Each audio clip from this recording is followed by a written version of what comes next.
मैं कांग्रेस का समर्थन नहीं करती, लेकिन इसे एक ईमानदार नागरिक होने के नाते सुनिएगा।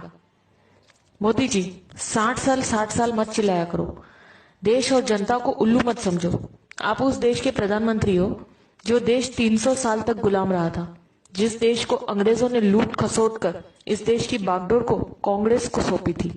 1947 में देश में सुई तक नहीं बनती थी। सारा देश राजा रजवाड़ों के झगड़ों में बटा हुआ था। देश में मात्र 50 गांव में बिजली थी। पूरे राजस्थान मात्र में 20 राजाओं के पास फोन था। किसी गांव में नल नहीं थे। पूरे देश में मात्र 10 बांध थे। सीमाओं पे मात्र कुछ सैनिक थे। 4 विमान थे, 20 टैंक थे। देश की सीमाएं चारों तरफ से खुली थी। खजाना खाली था। ऐसे बदहाल में हमारा हिंदुस्तान कांग्रेस को मिला था। इन 60 सालों में कांग्रेस ने हिंदुस्तान में विश्व की सबसे बड़ी ताकत यानी सबसे बड़ी सेना तैयार की। हजारों विमान, हजारों टैंक, लाखों फैक्ट्रियां, लाखों गांव में बिजली, हजारों बांधों का कंस्ट्रक्शन, लाखों किलोमीटर सड़कों का निर्माण, परमाणु बम, हर हाथ में फोन, हर घर में मोटरसाइकिल वाला मजबूत देश इन 60 सालों में तैयार करके दिया है कांग्रेस ने। भारत ने पिछले 60 सालों में तरक्की भी बहुत की है। भूतपूर्व प्रधानमंत्रियों ने कई इतिहास रच दिए, जिसकी वजह से भारत आज एशिया की दूसरी सबसे बड़ी ताकत है। भारत दुनिया का सर्वश्रेष्ठ संविधान बन चुका है। भारत एशियाई खेलों में मेजबानी कर चुका है। भारत ने भागड़ा और रिहंद जैसे बांध भी बन चुके हैं। देश भामा न्यूक्लियर रिसर्च सेंटर का उद्घाटन कर चुका है। देश में तारापुर परमाणु बिजली घर शुरू हो चुका है। देश में कई दर्जन एम्स, आईआईटी, आईआईएमएस और सैकड़ों विश्वविद्यालय खुल चुके हैं। नेहरू ने नवरत्न कंपनियां स्थापित कर दी गई है। कई सालों पहले भारतीय सेना ने पाकिस्तानी सैनिकों को लाहौर के अंदर तक घुसकर मारा था और लाहौर पर कब्जा कर लिया था।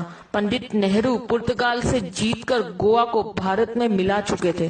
नेहरू जी ने इसरो यानी इंडियन स्पेस रिसर्च ऑर्गेनाइजेशन की शुरुआत भी कर दी थी। भारत में श्वेत क्रांति की शुरुआत हो चुकी थी। देश में उद्योगों का जाल बिछ चुका था। इंदिरा जी पाकिस्तान के 2 टुकड़े कर चुकी थी। पाकिस्तान 1 लाख सैनिकों और कमांडरों के साथ भारत को सरेंडर कर चुका था। तब भारत में बैंकों की राष्ट्रीयकरण हो चुका था। इंदिरा जी ने सिक्किम को देश में जोड़ लिया था।